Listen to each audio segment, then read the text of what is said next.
All right, everyone, welcome back to Beyond the Athlete. We're now on episode 12, and this week we're joined by Eva Roros from the women's soccer team. Eva, can you introduce yourself? Hi, everyone. I'm Eva Roros. I'm from Colts Neck, New Jersey, and I'm a junior on the Marymount women's soccer team.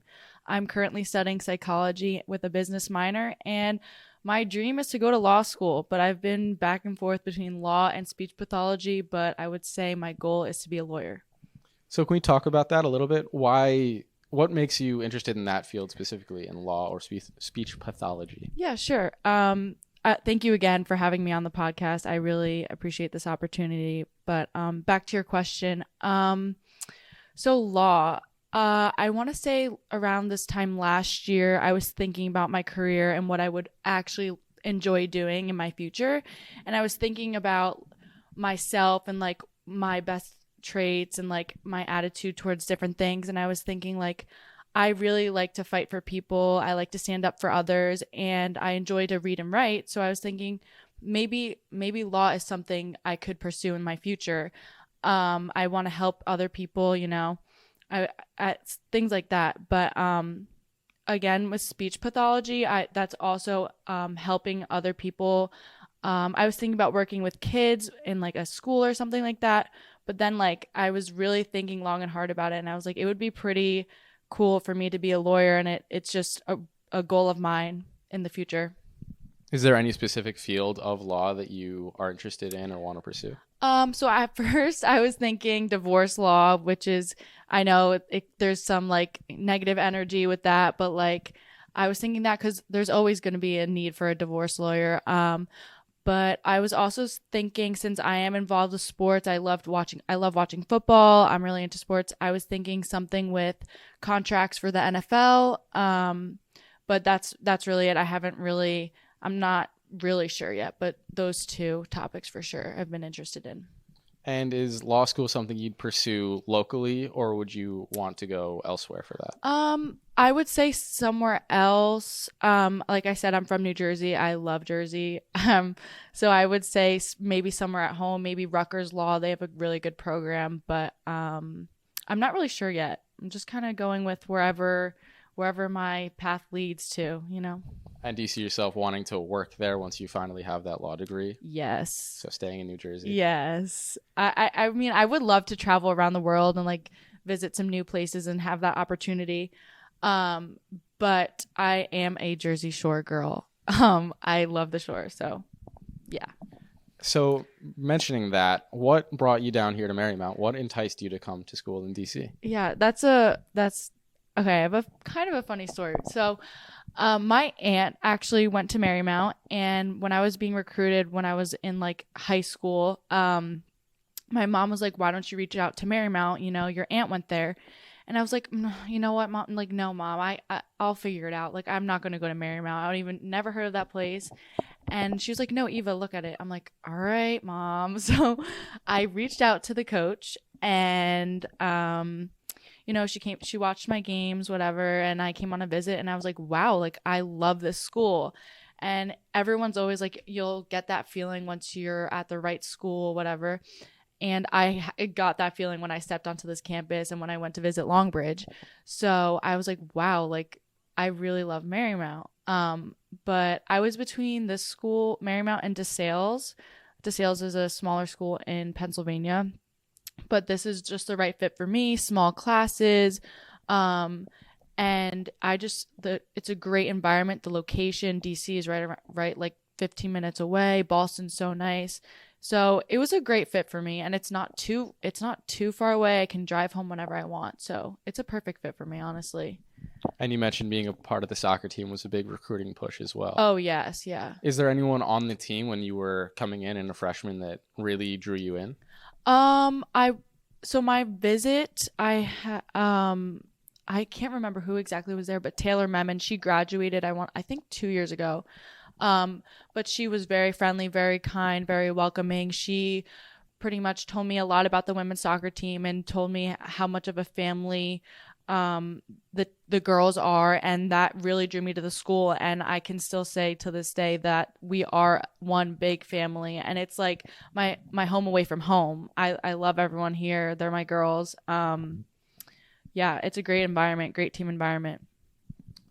And it's definitely, you can tell sort of with that team camaraderie building throughout the years. How would you say the team goes about building that and having that team chemistry? Yeah, so we did it was a little rough at first. I mean, before I came in here, I know the program wasn't like a very big program, but as the years have gone on, it has developed a great amount. And I want to say I came in with a big class. We still have a great group of girls in my class, but yeah, it's been tough. We've gone through a few different coaching changes, which happens, that happens. But we've all stuck together through like really difficult times, through preseason coaching changes. It's been a ride for sure, but we've all stuck together, stuck by each other's side, through the blood, sweat, and tears. Yeah. And yeah, you mentioned that. I want to just go back to that a little bit. Going into the 2021 season, so not last year, but the year before, the team didn't really have a coach listed. It was sort of a lead by committee system. What was that like? Yeah. So the coach who recruited me here ended up leaving before my season. And so we didn't have really any coaches, which was difficult for a lot of the girls. But we did stick together, and I want to say halfway through the season, my current coach now, Coach Lip, took over and did what she needed to do, helped the team, did all that she could, knowing us for about like, I don't know, maybe like a month and a half. And now she's with us, and she's really great. She's really pushing us, getting us where we need to be. So what was it like having a coach come in, mid-season? You don't have that preseason to get to know her or anything like that, and having to take that leadership role where you guys before didn't really have that leader. How did she go about doing that, and how did you all respond? Yeah, so it was definitely really hard. I remember like the first time I met Coach Lip, it was just a few of us. We were all sitting on the lawn in the front of the school.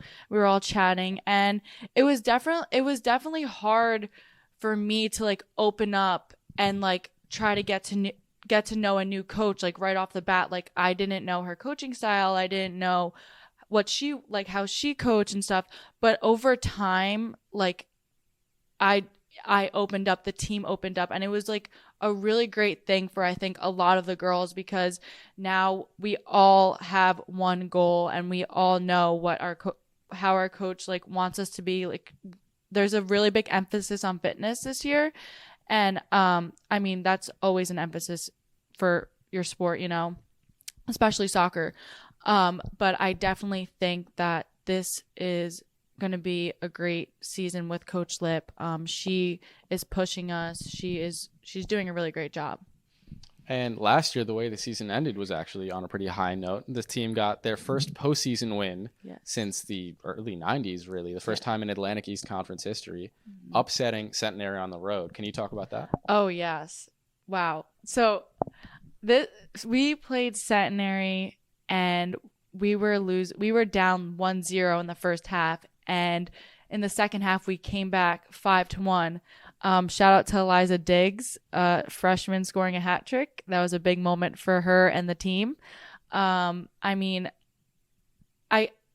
getting scored on in the first half was like, like you're never supposed to put your heads down. Like you're always supposed to like keep your heads up, keep going. And I could say like we fought, we knew that we had it in us. We're so capable of winning the championship. Like I can't stress that enough. And I'm really excited for next season because we're going to do it. There's no doubt in my mind. Like I'm ready for next season. Like the energy at that game it was a great experience. I mean, it was really high energy.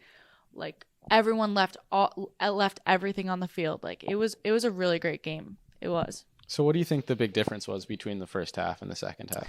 I think the first half we started off, like nerves. There's nerves. We played a new formation as well. So that was a little different, but we just needed to get into the groove of things. But once we found our pace of play, once we found our play, like it was just like, wow. Once we got into our rhythm, it was just like, I want to say, I can't really remember, but I think towards the end of the second half, end of the first half, we were like, okay, like we're in this, we got this, like we're not putting our heads down. So just fighting till the end was like really amazing to watch the team do. And was there any sort of like halftime speech that was given that really rallied the team, or was that not necessary? I want to say that Coach Lip does rally us up a lot. Like if we were down 1-0 and she's like, we got this. Like she is such a great like motivator. She motivates me all the time, but she is always like, do not put your head down. Like we got this. Like we are dominating. We can do this. And I want to say, yeah, like she's definitely a big part of that motivation piece for our team. But I can't remember specifically what she said because it was so long ago. But I will say she was definitely like, come on, girls, like we got this. So after the Centenary game, you then played Marywood in the semifinals. Can you talk about that contest? Yes. So going in, we knew that Marywood would be a really tough battle, but we knew that like we would come bringing our best game. Like we were totally prepared to play this game. Having been on the road for a few days because Centenary's in Jersey, so we had to drive to Jersey, stay overnight, and then when we beat Centenary, we had to drive to Scranton and stay overnight and all that type of things. It was tough. We also had a bus situation, which that was a whole different story. But our bus broke down on the way to Marywood. But anyways, we knew that we could put up a fight against Marywood, and we did do that. And I think that if you went back and watched the game, you could see that we were like all in it until the very until the clock stopped. And that game was just, I think, a step in the right direction for the team. I think everyone realized like, wow, like we can do this. We can hold ourselves to a really high level and compete with these teams that maybe in the past we've struggled with before. Can you talk a little bit about that bus situation? Yes. So I don't know why, but okay, we've had some really bad luck with the buses. But we were literally in a bus and it said the Baltimore Ravens on it. And for some reason, people were coming out of their houses, taking pictures of the bus and waving because they thought we were the Baltimore Ravens team. And we were just like, okay, that's not us. But then we were like making a left across an intersection and the bus like stops. And there's obviously cars coming from both ways. And we're like, oh my gosh, this is so dangerous. And also there's like a cliff in front of us, but like the brake stopped working. So my Coach Lauren, shout out Coach Lauren, she like saved all of us. She stepped on the brake because the bus was like moving and we would have like, drove off the cliff. I don't even know what happened, but it ended up working out fine. But we've just had some crazy bus experiences. Would you say that sort of helped the team come together? Yes, I would say so. It definitely scared me a little bit. I was like, oh my gosh, like, are we gonna even make it to this game? Like, we're gonna be late, but we made it. There was definitely like a lot of laughter. I think it took like the nerves and like everyone's minds off of like, oh my gosh, we're like gonna play like a really important game right now. Like I know I get in my head, I get nervous for big games like that. So I definitely think it brought like, like some like different energy that brought us all together. It was like obviously sounds scary, but it was also pretty funny in the moment. So what it sounds like is we need buses to break down more on the way to games. No. Maybe, but no. Only for the big ones. Yeah. So a lot of people have this sort of misconception about student athletes where in season, obviously it's a lot of hard work. You got to juggle being a student and an athlete, all those responsibilities. But once your season's over, you just go back to having standard responsibilities. Yeah. But that's really not the case at all, is it? Can you talk about that? Yes. So after the Marywood game, that left us in a really good spot to talk to everyone, say like, we're in this to win it. Like we're not done. We're not just going to stop training right now. Obviously like we took some time off, not a lot of time because, you need to like take a break, like, self-refresh, so you don't get burnt out and stuff. But, over winter break, we had captain's practices, we had lifts, like we were training. Like, I mean, I can speak for myself. Like I trained a lot. I was always running and I know a lot of my other teammates were doing the same thing as me. like I said, we had captain's practices which people are like, oh, like, what do you do at captain's practice? Like, do you just play? And I'm like, no, actually, we do mostly fitness, actually, the whole time for an hour, 45 minutes to an hour. But we'll also we'll reserve the backfield and we'll play pickup sometimes with the men's team. But yeah, it's not just like we're done, we're just sitting on our couches. No, we're training. We're training in the winter, we're training in the cold. We're out there. And you mentioned the captain's practices. You're one of the captains on the team. Yes. What would you say, first of all, congratulations. Thank and also, you. What would you say is the hardest part about being a captain for the soccer team? I mean, I think it's hard for me. I'm like still learning a lot of new things. I'm still growing into this role.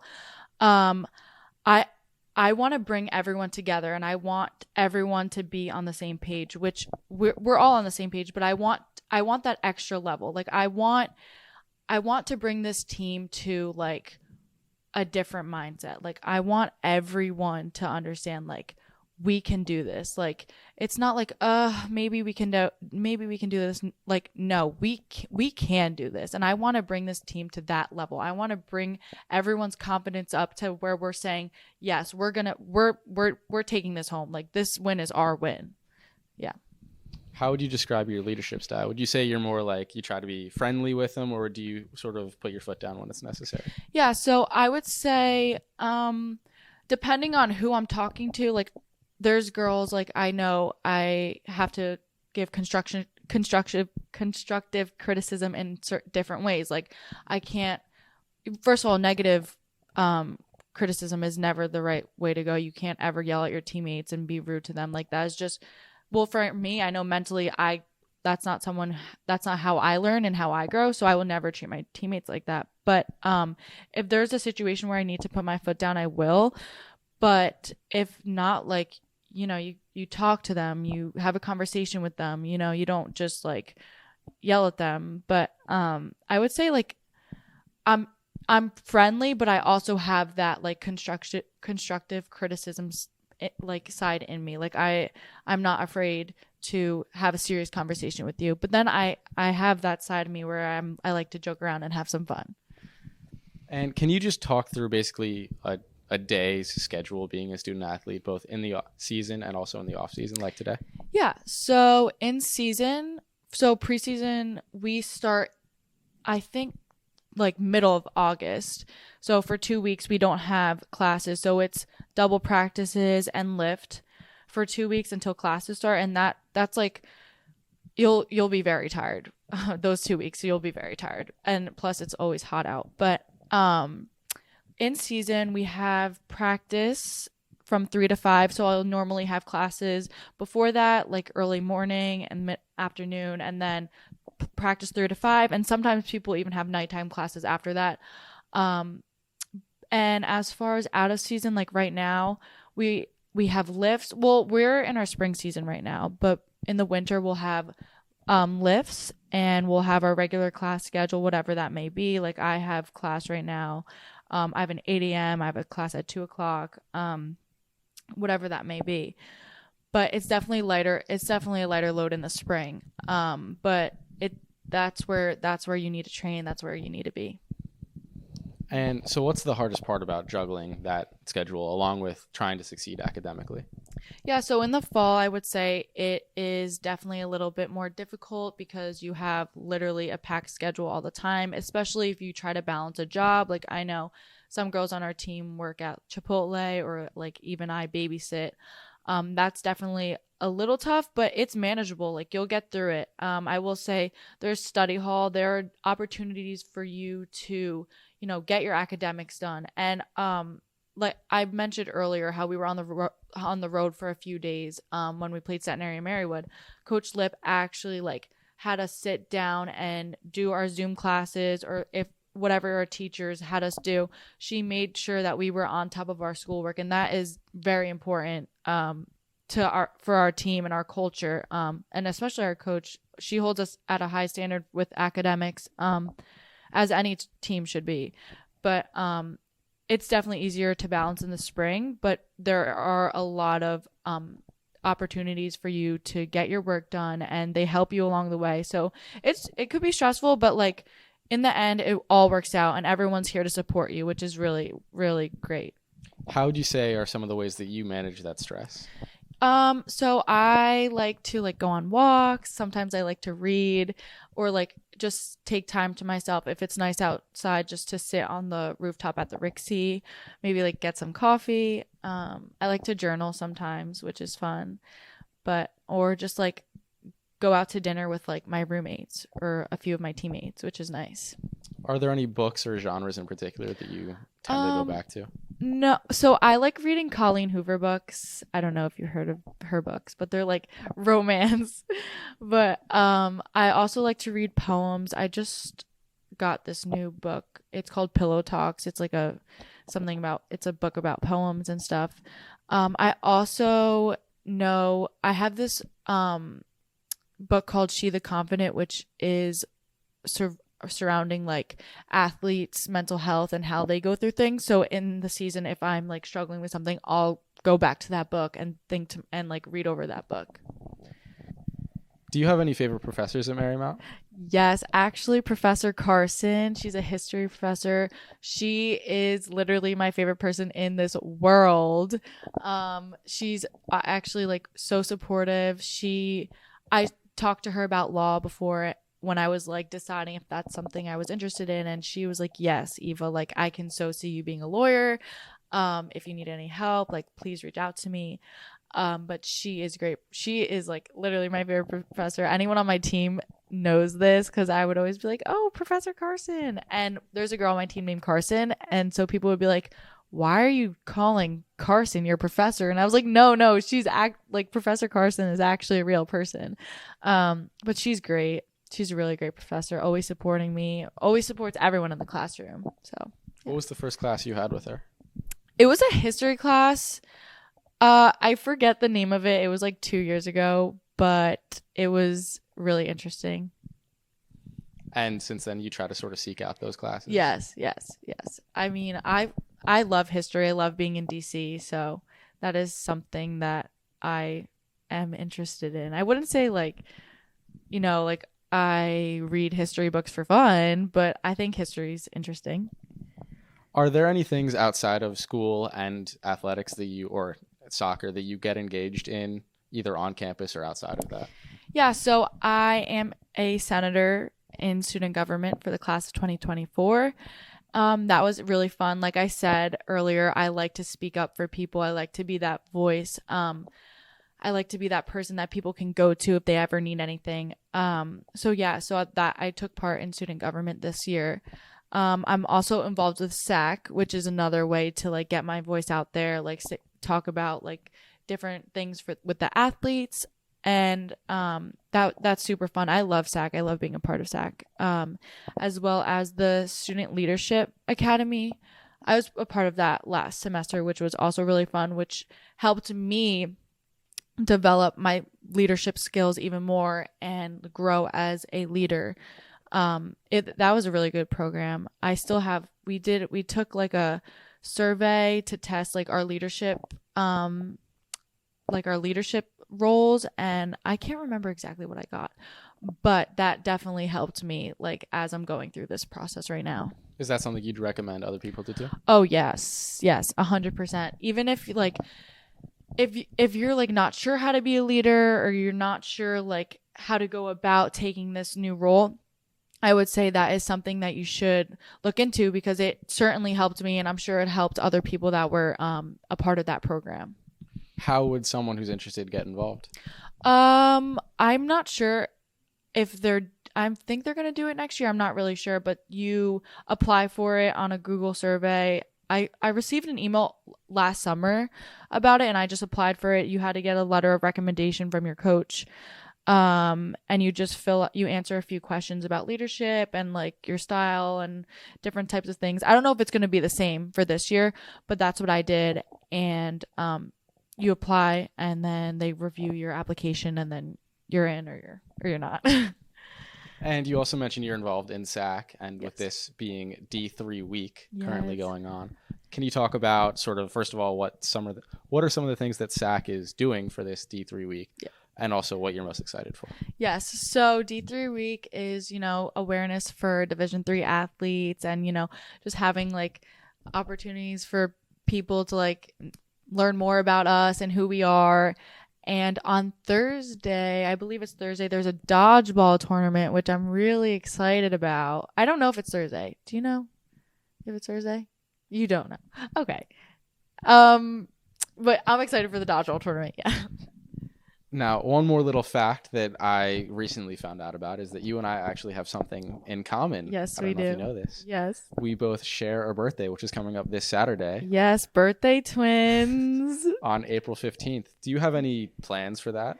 I do not. I'm going to go out to dinner, but I don't really have any plans, but I just want to have a great time. I'm sure you do too. That's always the plan for a Yeah. birthday. Yeah. And that'll do it here. Thank you so much for taking the time out of your day to join us on Beyond the Athlete. Thank it's been a pleasure you. talking with you. Thank you for having me here.